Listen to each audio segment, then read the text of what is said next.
प्रेरणास्पद कथाएं YouTube channel पर मैं धनंजय जैन आप सभी का हार्दिक अभिवादन करता हूं।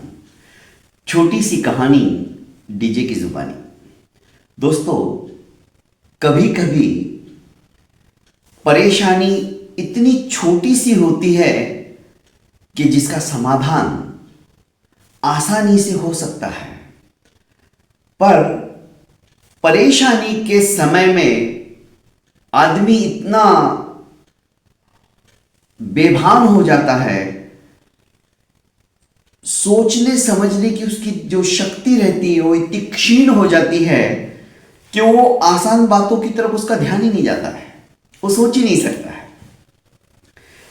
एक नगर का नगरपति श्रेष्ठी, जिसके पास अपार संपत्ति थी, संपत्ति का कोई पारावार नहीं था। लक्ष्मी मानो उसके घर के अंदर पैर फैला के बैठी हो। पर कहते हैं ना, शरीरम व्याधि मंदिरम, शरीर जो है वो बीमारियों का अड्डा है। कब किस समय कौन सी बीमारी उद्भूत हो जाए, प्रकट हो जाए, बोल नहीं सकते। इसलिए कहा है, पहला सुख निरोगी काया, फिर माया है, दूसरा सुख घर में माया। पर वो माया किस काम की? जब शरीर ही निरोग ना हो तो पैसा कुछ काम नहीं आता है। इस सृष्टि को भी आंख का कुछ प्रॉब्लम हो गया, आंख का इन्फेक्शन हो गया।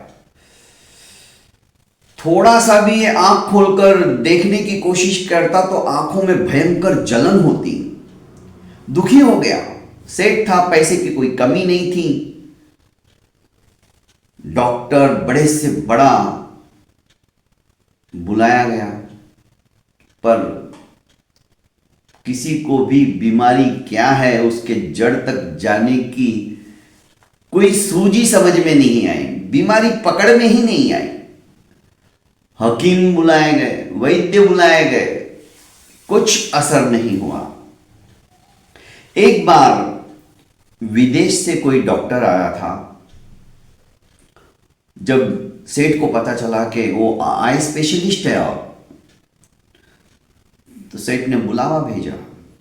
डॉक्टर आए, सेठ की आंखों को बारीकी से उसने परीक्षण करके कहा कि सेठ जी, तुम्हारी ये जो जलन है कुछ हद तक काफी कम हो जाएगी, पर शर्त है, दवाइयां तो मैं दे रहा हूं, पर तुम हरी चीज को ही देखो। तुम्हारी आंखें जब भी खुले, तुम्हारे आंखों के सामने हरा पर्दा, हरी दीवार, सब कुछ हरा दिखेगा तो तुम्हारी जलन कम हो जाएगी। पैसा तो भरपूर था। सेठ ने अपना पूरा बंगला हरे पेंट से पेंट करवा दिया। अब आंख खोलते ही हरा दिखना चाहिए ना। इतना कि आजू बाजू वाला जो रहने के लोगों का परिसर था उसे भी रंग रोगान करके पेंट करके हरा करवा दिया। पर चीजों को कैसे? तो सोफे के कवर बदल दिए गए, वो भी हरा हो गया। सब कुछ धीरे धीरे, पर कोई ना कोई चीज ऐसी आ जाती वो हरी नहीं रहती। जैसे चाय का कप हरा नहीं था, फिर उसको भी हरा किया गया। कपड़े कोई पहन के नौकर चाकर दूसरे पहन के आ जाते थे तो उनको भी हरे कपड़े पहनने की हिदायत दे दी।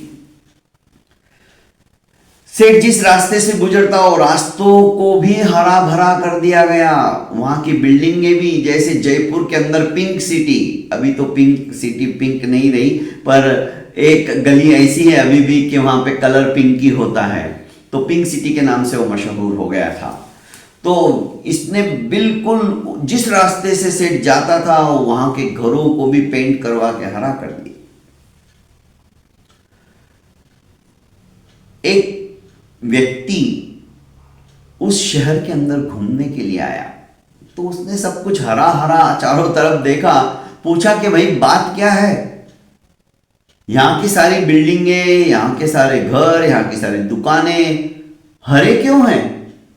तब एक ने कहा कि हमारे यहाँ के सेठ है, उनको आंखों का कुछ प्रॉब्लम हुआ है, इन्फेक्शन हुआ है, काफ़ी इलाज कर लिया, कुछ फर्क नहीं पड़ा, तो किसी ने सलाह दी कि आप हरा ही देखोगे तो आपकी आंखों को राहत मिलेगी। तो तब से सब के घर हरे भरे हो गए हैं। उसने कहा मैं सेठ से मिलना चाहता हूँ। सेठ के पास आया और सेठ के हालचाल पूछ के कहा कि मैं अमुक देश का हूँ, यहाँ पे घूमने के लिए आया था, पता चला कि आपके आंखों का प्रॉब्लम है, पर सेठ जी एक सवाल पूछूं आपसे? सेठ ने कहा जरूर पूछिए। सेठ जी, आपने सब कुछ ये हरा हरा हरा चारों तरफ क्यों करके रखा है? सेठ ने कहा कि इस तरह से डॉक्टर ने कहा कि आप जो भी देखो आपके आंखों के सामने हरा ही दिखना चाहिए। तो और सचमुच में जब से मैं हरा देखने लगा, मेरी मतलब जो जलन है कम हुई है। हालांकि कोई ना कोई चीज ऐसी आई जाती बीच में तो बहुत जलन होती है, पर हरा देखते ही मेरी वो जलन कम हो जाती है। तो इस आगंतुक ने हंसते हुए कहा कि सेठ जी, इतना सब कुछ पुण्य से कमाई हुई लक्ष्मी यदि आप इस तरह से बर्बाद करोगे, यही लक्ष्मी को यदि आप सदुपयोग में लाते, किसी गरीबों को खिलाने में लगाते, तो शायद उस पुण्य से भी आपका ये प्रॉब्लम सॉल्व हो जाता है। खैर कोई बात नहीं, मैं वो बात आपको ज्ञान देने के लिए नहीं आया हूं, मैं तो सिर्फ इतना बताने के लिए आया हूं, यदि आप एक हरा चश्मा खुद खरीद लो और वो पहना करो तो आपको वैसे भी हरा हरा ही दिखेगा। आपको इतना सब रंग रोगान करने की जरूरत ही नहीं। से देखते ही रह गया, अरे भले मानस, तूने इतनी बढ़िया आइडिया दी, ये दिमाग में मेरे क्यों नहीं आया? तो दोस्तों, परेशानी कोई बड़ी नहीं होती है, परेशानी का हल निकालना हमें आना चाहिए। पर उस परेशानी को और बढ़ाते रहेंगे ऐसे करके तो शायद परेशानियां खत्म नहीं होगी, परेशानियां बढ़ती ही चली जाएंगी। दोस्तों, छोटी छोटी बातों से हम परेशानियों का हल ढूंढ सकते हैं।